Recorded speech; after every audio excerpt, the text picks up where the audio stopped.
Cela fait un bon bout de temps que je n'avais plus poussé de gueulant sur cette chaîne YouTube. Bah, ce n'est pas dans mes habitudes, voyons. Vous me connaissez si bien, je ne suis pas du tout lisse et j'aime bien clasher là où il faut. Et il s'est passé un événement dramatique sur le PSN qui devrait hérisser les poils de votre derche. Et j'espère que vous allez enfin pouvoir vous réveiller après avoir entendu l'intégralité de mes arguments à travers cette nouvelle vidéo. Une vidéo clash envers Sony. Mais voyons, mais que se passe-t-il? Oh, vous savez, on a l'habitude depuis tout ce temps. C'est juste du contenu qui disparaît définitivement du PS Store. Non mais c'est inadmissible ça. Normalement quand on achète quelque chose, on doit le garder définitivement et on a normalement la possibilité de le revendre ou alors on a le droit à un remboursement. On est dans le domaine du jeu vidéo, on est dans le dématériel. Vous avez cru que vous allez pouvoir tapoter le popotin d'une argonienne jusqu'à la fin des temps? Ce n'est pas vous qui décidez de ce que vous allez obtenir lorsque vous achetez quelque chose en dématériel. Lorsque vous signez les contrats d'utilisation, vous savez, il y a toutes ces petites lignes que l'on ne lit jamais et on a par moments l'agréable surprise de choses très énervantes. Récemment, les utilisateurs Sony ont pu recevoir un email expliquant la suppression prochaine du service Discovery. Ouais, ça n'a rien à voir avec le jeu vidéo, je suis d'accord, mais ce service était disponible sur le PSN et lorsqu'il va disparaître définitivement, tout ce que vous aurez acheté en rapport avec ce service, bah vous pourrez vous le carrer dans l'os. Cela inclut des centaines de films, de séries. Non mais attends, non mais c'est pas possible, j'ai acheté pour pouvoir visionner cette série. Ah bah non, il va disparaître du PSN. Au revoir ta thune. Malheureusement, on n'a pas vraiment la raison exacte de cette disparition, mais à tous les coups, c'est en rapport avec une histoire de partenariat, de droit d'auteur. De toute façon, le plus souvent, lorsque quelque chose disparaît d'un contenu dématériel, c'est souvent en rapport avec des contrats de droit. Et ce sont qui paye les pots cassés? Ce sont nous, les utilisateurs, avec tout ce qu'on aura dépensé pour regarder tous ces films et séries. Bon, moi personnellement, je n'ai pas de souci à me faire parce que je n'achète que très peu de contenu dématériel et je n'ai rien acheté par rapport à Discovery, mais je me mets à la place de certains d'entre vous. C'est vrai que ça me ferait bien chier de voir autant de contenu disparaître comme si j'avais jeté mon argent par les fenêtres. Mais si ce n'était que ça, ce ne serait pas si dramatique, surtout pour ceux et celles qui ne regardent pas de films ou de séries. Écoutez bien mes autres arguments et vous comprendrez pourquoi il faut absolument que vous vous réveilliez de suite. J'espère de tout mon cœur que vous n'avez pas ce triste comportement de flemmard où vous vous dites « Oh, j'ai la flemme d'aller acheter mon jeu en magasin, j'ai envie de rester étalé comme une grosse feignasse dans ma banquette à acheter les derniers AAA. » Ce que vous ne savez peut-être pas, c'est que posséder ces jeux en boîte peut vraiment vous sauver la mise. On va démarrer la PS5 et je vais vous raconter une petite anecdote. Si vous suivez régulièrement mes shorts, je vous avais raconté cette triste anecdote où j'ai failli me faire ban du PSN à cause justement de ma PP profil de rouge veux battre. Bon, je vous la mets juste ici et vous comprendrez peut-être pourquoi je me suis pris un strike de la part du PSN qui a failli me mener à un bannissement de mon compte. Et qu'est-ce qui se passe si vous faites bannir du PSN ? Réfléchissez un petit peu et prenez du recul. Je ne suis pas là pour vous critiquer, mieux vaut tard que jamais pour vous remettre en question. Cette vidéo est là pour vous donner des conseils ou plutôt vous mettre au courant s'il se passe tel ou tel événement. Et justement, dans mon cas, imaginons que je me fais bannir injustement du PSN. Tout ce que j'aurais acheté et qui est associé à mon compte PSN, tout disparaîtra et je ne pourrai même pas demander un remboursement de tous mes achats. C'est-à-dire tous les jeux que j'ai achetés en dématériel ainsi que tous les autres contenus liés à mon compte, tout ça disparaîtra. Tout ce que j'aurai acheté en boîte, pas de souci, je pourrais soit les revendre, soit justement les réinstaller et les réutiliser pour mon prochain compte PSN. Mais si je me fais bannir du PSN, il faudra que je repasse à la caisse pour pouvoir racheter le contenu dématériel qui n'est pas disponible en boîte. Et je sais pas si vous voyez encore une fois ce genre de détails. Plus on achètera des jeux en version dématérielle, moins on verra des versions boîte en magasin et plus de risques de ne plus les voir disponibles sur le PSN et peut-être de façon définitive. Je vais juste vous montrer quelques exemples sur le PS Store. Vous devez peut-être connaître des jeux extrêmement connus que vous ne pouvez plus acheter sur le PS Store faute de droit. Et c'est le cas de... Est-ce que vous l'avez deviné? Ah voyons, en plus c'est la série la plus vendue en France. Je vais bien entendu parler de FIFA. Qu'est-ce qui s'est passé récemment? Electronic Arts avait perdu les droits d'utilisation du nom FIFA et c'est pour ça qu'ils ont renommé le 24 en FC 24, mais tout ce qui était en rapport avec le nom FIFA ne pouvait plus être vendu sur le PS Store. Je veux bien entendu parler des jeux FIFA 23, FIFA 22, FIFA 21. Vous ne pouvez plus les acheter sur le PS Store. Ça, ce sont juste des petits contenus... non, c'est des contenus commentaires des matchs de FIFA 22, FIFA 23. Mais tout ce qui est en rapport avec FIFA 23, 22, 21 et les précédents, c'est mort. Si vous désirez refaire des petites parties de ces FIFA précédents, il faudra passer par les versions boîte. Fort heureusement, ce sont des jeux qui ont été extrêmement vendus et il n'y aura pas trop de difficultés de votre côté pour pouvoir vous les procurer en boîte.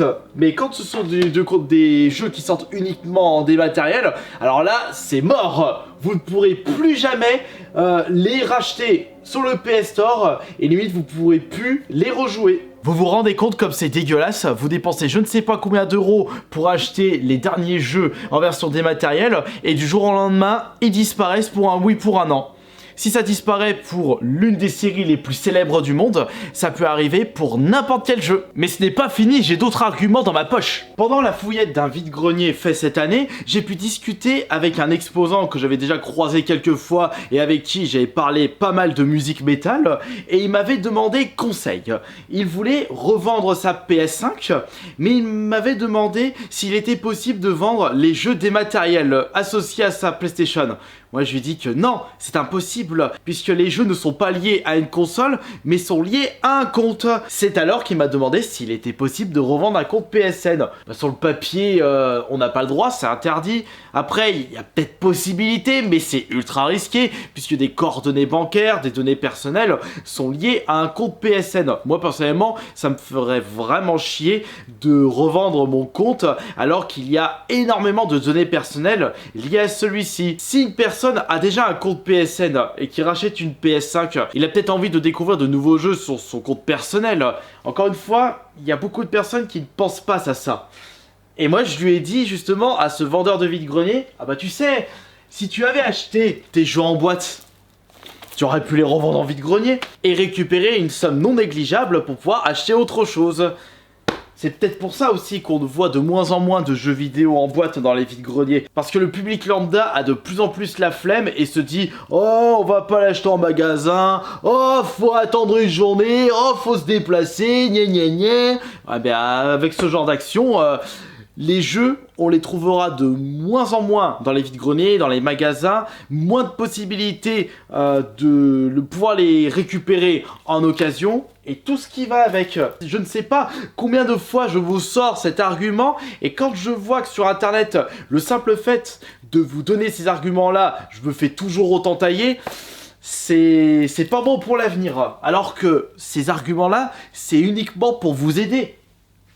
Pour éviter que vous vous retrouvez dans la mouise. Sachant qu'en plus, vous pouvez obtenir vos jeux moins chers en les achetant en boîte plutôt que sur le PS Store en version dématérielle. Vous voulez quelques exemples? On va regarder ça tout de suite. J'ai pris mon iPad, quelques jeux que j'ai récupérés neufs quand ils étaient sortis, en période de solde, des jeux que vous pouvez trouver dans les magasins près de chez vous, sur Amazon, et on va comparer les prix de ces jeux-là et les prix pratiqués sur le PS Store. Et vous allez voir, il y aura d'énormes différences et ce sera un nouvel argument pour vous pousser à arrêter d'acheter vos jeux en dématériel lorsqu'ils sont disponibles partout en France. On va commencer justement par Dead Space. Combien il coûte sur Amazon? Ah, c'est intéressant, il connaît une petite baisse de prix sur Amazon. Il est à 34,90 €.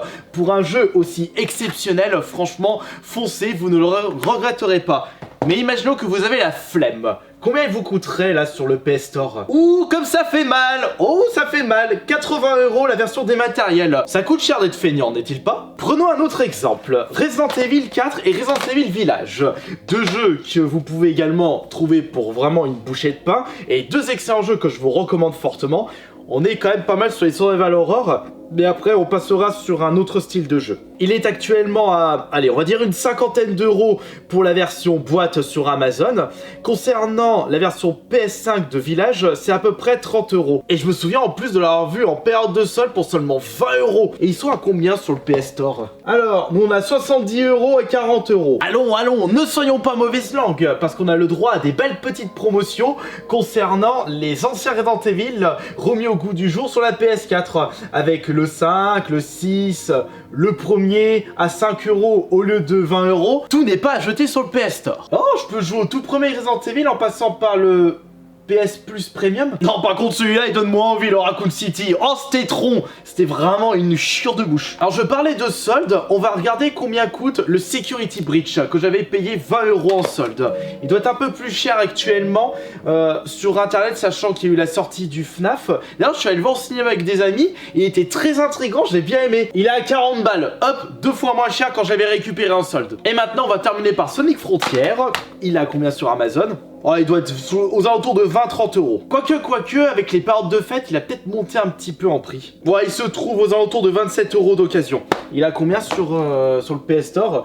Ouais, surtout que sur le PS Store, vous pouvez pas acheter des jeux d'occasion. Sonic! Ah, 24 euros. Il a baissé. Il est au même prix que le prix pratiqué sur Amazon. À choisir entre une version dématérielle et une version boîte. Imaginons que vous désirez revendre ce jeu.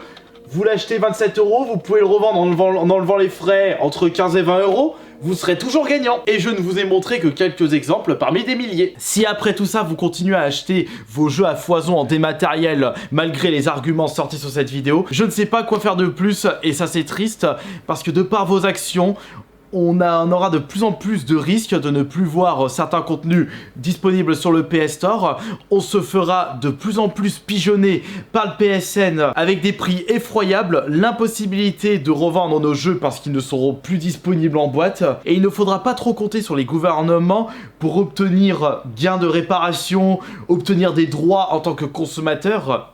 Sony, Nintendo, Xbox, tout ce qui est en rapport avec la sphère vidéoludique, ça génère beaucoup trop d'argent pour que les gouvernements puissent mettre une certaine pression. N'oubliez surtout pas que ce sont nous, les joueurs, les consommateurs, qui dictent les actions des entreprises.